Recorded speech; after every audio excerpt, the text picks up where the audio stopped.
Good morning, student. I will teach subject English, chapter 2. Continue. Within a year, Joseph knew the milk route as well as Pierre did. Pierre used to say that he did not need reins. He never touched them. Each morning, Pierre arrived at the stables of the milk company at 5 o'clock. The wagon would be loaded and Joseph hitched to it. जिस तरीके से पियरर गली का चप्पा चप्पा जानता था, हर उस व्यक्ति को जानता था जिसके घर पर डिलीवर करनी है। दूध की तो जोसेफ भी समझ गया था। उसका उसके मालिक के साथ अनोखा बंधन था। पियरर ने कहा, जो नकेल होती है ना, घोड़े के नाक में, कभी भी उसे टच नहीं करना पड़ा। हर सुबह 5 o'clock स्तबल में पहुंच जाता था, जहां पर वैगन तैयार होता और घोड़ा उसके साथ जोड़ दिया जाता था। जोसेफ इतना समझदार था, इतना अच्छे से समझ गया था कि उसे पता था कि कहाँ जाना है, कहाँ रुकना है, कहाँ दूध की डिलीवरी करनी है।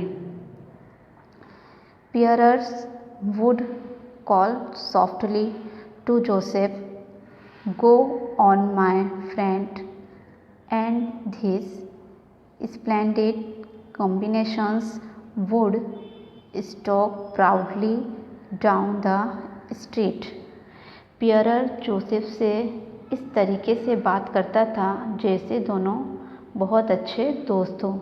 पियरर उससे कहता था, चलते जाओ मेरे दोस्त, और ये दोनों की मिसाल दी जाए, इतने प्यार से ये आगे चलते रहते थे स्ट्रीट पर। The wagon, without any direction from Pierre, would arrive in Prince Edward Street. The horse would stop at the first house, allow Pierre perhaps 30 seconds to get down from his seat and put a bottle of milk at the front door.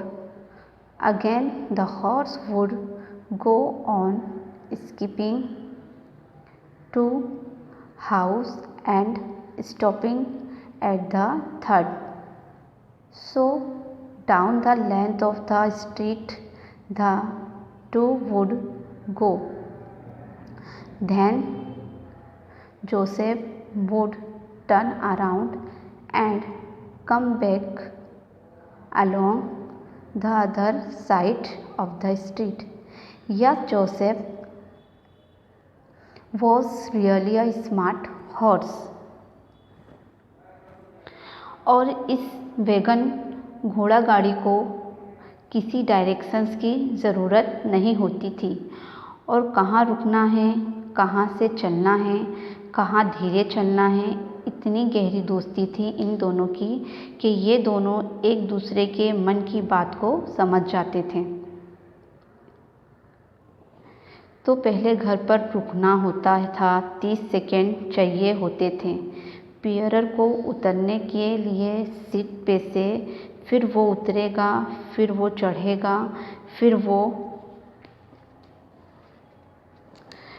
2 घर छोड़कर तीसरे घर पर रुकना है।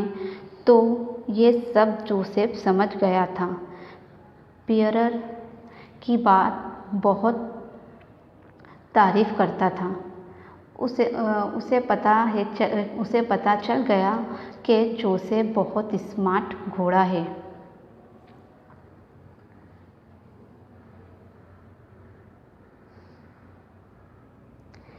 At the stable, Pierre would boast of Joseph's skill.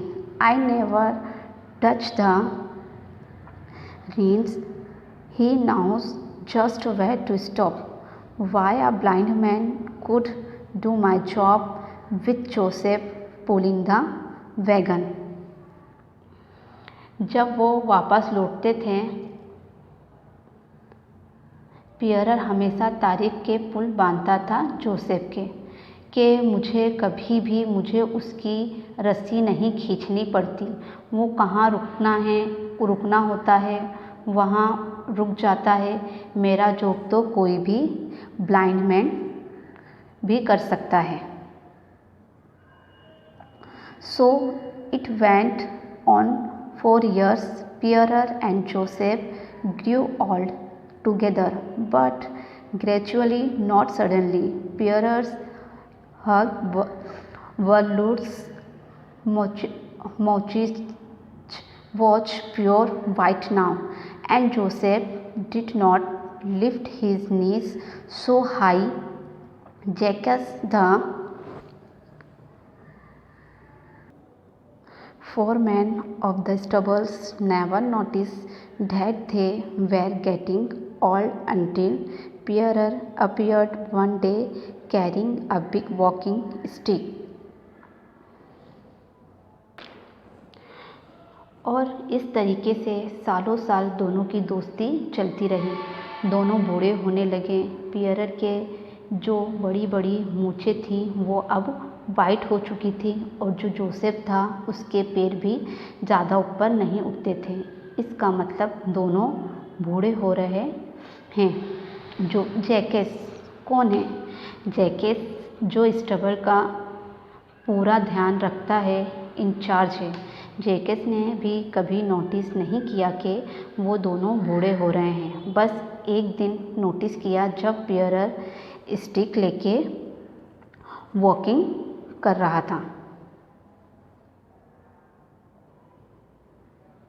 Hey Pierre, Jacques laughed, maybe you have got है।